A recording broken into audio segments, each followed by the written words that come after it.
Welcome. We do have Mark Chapman from New Zealand. He's ready to take your questions. Good afternoon, Mark. Mark, two things. One is that at this venue so far, the teams that have batted first enjoyed a bit of an advantage. Although yesterday Zimbabwe chased down 180 against Sri Lanka. So from that point of view, and it is a night game, do you think toss could be a factor? And going into this Super 8 clash, you didn't have that much of a bedding in time in these conditions. So could that be an issue? Yeah, I mean, in the subcontinent, the toss always plays somewhat of a factor depending on the conditions.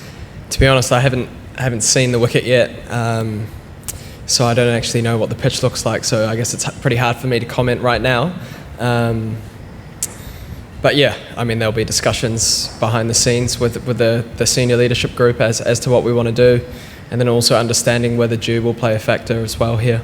And then batting-wise in these conditions, whilst we haven't played in Sri Lanka yet, for a lot of the guys, they've played a lot of cricket here. So, I don't see that playing too much of a factor. I think guys understand what they need to do on slower wickets and in turning conditions. So, we're pretty confident that we'll face up to whatever conditions are in front of us. Hi, Mark. You guys, your batting has been clicking now for quite some time. You've only had a chance to bat twice across this tournament.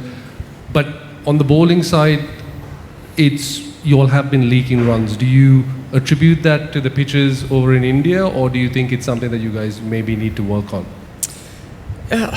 Yeah, I wouldn't necessarily say leaking runs, but I think in India we've seen that the pitches particularly on red soil have been favourable for batting. So, it's been pretty tough for the bowlers. The margins have been pretty small. I mean, you've seen a lot of games nearing that 200 score regularly. So I think the bowlers have certainly had a little bit of a challenge, and I think here obviously it's slightly different with the slower nature of the pitches. The bowlers will hopefully get a chance to really show off their skills, and I know that spin is probably more likely to play a part here in particular. So we'll just wait and see what the pitch looks like. Hi Mark, New Zealand is a very good batting side, especially against spinners in these conditions. So Pakistan also has a very good spin attack, especially if we talk about Usman Khan. He's been talk of the town in this tournament. India also prepared for him especially. And do you think do you say New Zealand will prepare especially for him, or it will be normal for every other spinner Pakistan had?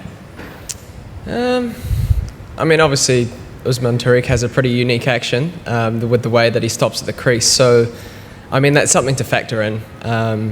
But for us, as you've mentioned, Pakistan have a number of really good spinners in their side. So, each of them poses their own threat. So, Pakistan's one of the teams that we've played probably the most frequently over the last few years. So, we're well aware of what they're going to bring. So for us, it's just about making sure we're really clear in the way that we want to play as a team. Hi, Mark. Just a couple of things. I hope the knee is fine. It is looking pretty strapped up. Yeah. And second, you guys have done really well at certain subcontinents. So the question of playing spin is certainly not something that New Zealand cricket is worried about. But if you could talk about how your specific role in the middle order, because it's now pitches are slowing down. There will be wear, tear, and Sri Lankan condition. They do help spinners. So I mean, if you could talk about how you prepare against the spin, is it something that yes, it's a power hitting game, but is there any special way of training, playing against the spinner that you go through your routine?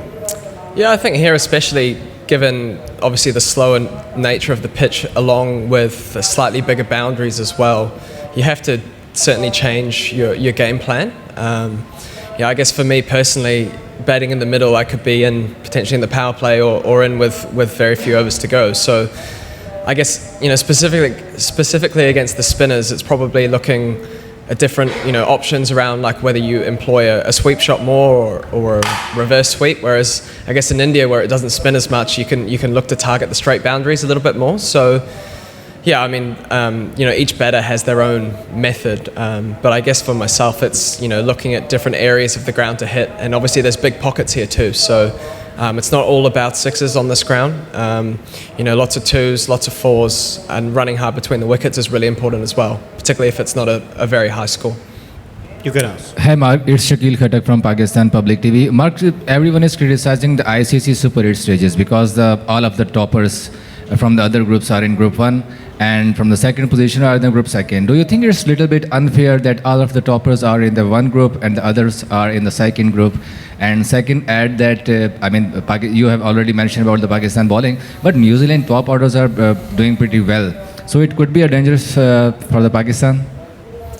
Yeah, I mean, I guess when it comes to scheduling and planning, that's not really my domain, and for me to comment on. So to be honest, I haven't really thought about it too much. And then when it comes to obviously Pakistan bowling's been going really well, but obviously our batting has been going well too. So I guess the guys will just come in, make their respective plans against their bowlers, and then try and execute on the day. You need to understand the specific relevant questions has to be asked. I mean, the questions that the player cannot ask, you should not ask. That's unfair. Okay. Mark, how big an advantage it is to play all your 3 Super 8 matches at the same venue? Yeah, I mean, absolutely. I think when you play in these tournaments, I guess one of the challenges is hopping from venue to venue and adapting. And I guess playing all 3 games here, we'll learn each game as we go. So yeah, I think. For us, it's quite nice to be able to turn up to the same place in the same venue, similar pitches, and adjust. So, I mean, tomorrow's our first game here, so we're going to have to adapt anyway. But we'll look at that later on and understand the conditions a little bit better. So I think, yeah, certainly something that we're not complaining about. Final question. Just in terms of team news, is Santner feeling all right because he missed the last game because he was a bit unwell? And are there any other concerns? Yeah, Mitch Santner, he looks pretty sprightly, so I think he's pretty excited to get back on the park. Barring any last-minute sickness, I think he'll be there. Obviously, Lockie has left us. I think he's currently on the way back, so I think he's landing potentially tonight. So we'll just see how he pulls up from the flight. So yeah, I can't confirm or say whether he'll be in the 11 or not. I'm not too sure, to be honest.